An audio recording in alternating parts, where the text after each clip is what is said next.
Hello everyone, and welcome to the History of the Ancient World channel. Today, we're embarking on a journey back in time to explore one of the oldest and most enduring civilizations on Earth, ancient China. For thousands of years, this remarkable culture has shaped not only Asia, but the entire world with its profound philosophy, groundbreaking inventions, and epic dynasties. So grab your tea, get comfortable, and let's travel through the millennia to uncover the secrets of this ancient superpower. Our story begins not with emperors and armies, but with myths and legends. Ancient Chinese tradition speaks of the 3 sovereigns and 5 emperors, godlike rulers who taught humanity the essentials of civilization, things like farming, fishing, and medicine. The most famous of these is the Yellow Emperor, often considered the ancestor of all Han Chinese people. While these figures are shrouded in myth, archaeological discoveries are starting to paint a clearer picture of early life in China. Along the fertile banks of the Yellow and Yangtze rivers, early settlements grew into complex societies. Cultures like the Yangshao and Longshan left behind beautiful pottery and jade carvings, giving us a glimpse into a world that existed over 5,000 years ago. These early communities laid the groundwork for everything that was to come. The first dynasty to emerge from the mists of legend is the Xia dynasty, around 2070 BCE. For a long time, historians weren't sure if the Xia really existed, but archaeological finds at sites like Erlitou, with its palace foundations and bronze workshops, suggest there's truth to the ancient stories. However, the first dynasty we have solid written proof for is the Shang dynasty, which rose to power around 1600 BCE. The Shang were masters of bronze casting, creating intricate vessels for rituals that are still breathtaking today, but perhaps their most fascinating legacy is the oracle bones. These were turtle shells and animal bones used for divination. Priests would carve questions onto them, heat them until they cracked, and then interpret the cracks to predict the future. These inscriptions are the earliest form of Chinese writing we've found, the direct ancestors of the characters used today. It's like reading a diary from over 3,000 years ago, giving us incredible insights into their beliefs, their wars, and their daily lives. Around 1046 BCE, the Shang were overthrown by the Zhou dynasty, which would become the longest ruling dynasty in Chinese history, lasting for almost 800 years. The Zhou introduced a crucial political and philosophical concept, the mandate of heaven. This was the idea that a ruler's right to govern was granted by the gods, but it wasn't a blank check. If a ruler became corrupt or incompetent, or if natural disaster struck, it was a sign that they had lost the mandate of heaven, and the people had the right to rebel. This concept would be used to justify the rise and fall of dynasties for centuries to come. The Zhou period is split into 2 main parts, the Western Zhou and the Eastern Zhou. The Western Zhou was a time of relative peace and stability, but over time the king's power weakened, and local lords grew more and more powerful. This led to the Eastern Zhou period, which itself is divided into 2 eras, the Spring and Autumn period and the Warring States period. This was a time of intense conflict and political chaos, as powerful states vied for supremacy.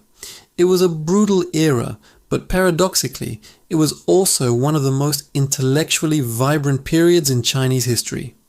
The chaos and uncertainty forced people to think deeply about society, governance, and the meaning of life. This intellectual explosion is known as the 100 Schools of Thought. 100 Schools. It was during this time that China's most influential philosophies were born. Confucius walked the land, a teacher and political advisor whose ideas about morality, family loyalty, and respect for elders would become the bedrock of Chinese society. His philosophy, Confucianism, emphasized order, harmony, and proper conduct. Then there was Laozi, the mysterious figure credited with writing the Tao Te Ching, the foundational text of Taoism. Taoism offered a different path, advocating for living in harmony with the Tao, the natural way of the universe, embracing simplicity and letting go of worldly ambitions. Another major school of thought was legalism, which argued that people were inherently selfish and that a strong state with strict laws and harsh punishments was the only way to maintain order. These competing ideas set the stage for the next chapter of China's story. The chaos of the Warring States period finally ended in 221 BCE, when one state, the Qin, conquered all its rivals. Its leader, Ying Zheng, declared himself Qin Shi Huang, the first emperor of China. He was a ruthless but incredibly effective ruler, driven by a legalist philosophy. He unified the country not just militarily, but culturally.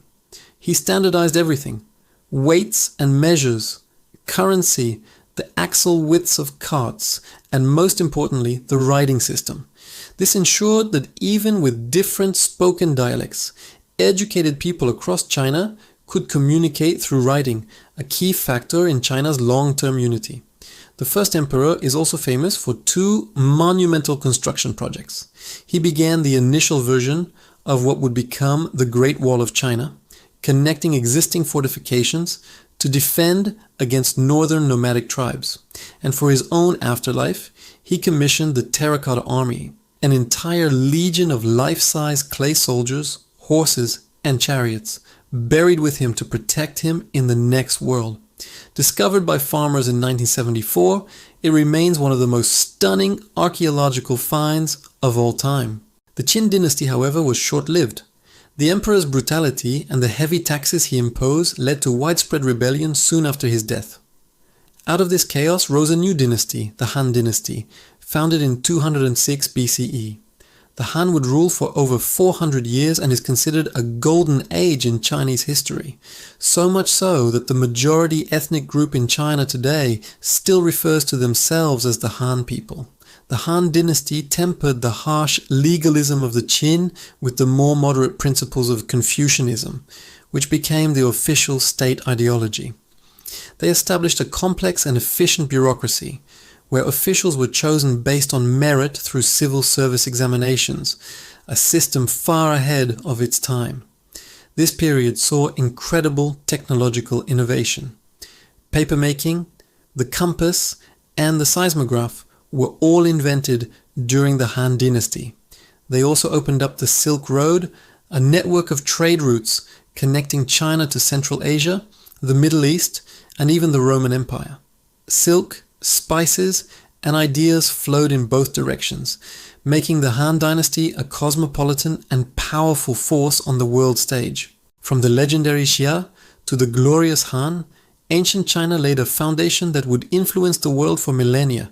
Its philosophies continue to inspire, its inventions are still in use, and its epic history of unity and division, of chaos and golden ages, offers timeless lessons. The story, of course, doesn't end here. The fall of the Han would lead to another period of division, followed by the rise of other great dynasties like the Tang and Song, but the foundations were set in this ancient period. Thank you so much for joining us on this incredible journey through ancient China. I hope you found it as fascinating as I do. If you enjoyed this video, please give it a thumbs up and subscribe to the History of the Ancient World channel for more explorations of our shared past. Don't forget to hit the notification bell so you won't miss our next adventure. Let us know in the comments which part of ancient Chinese history you found most interesting.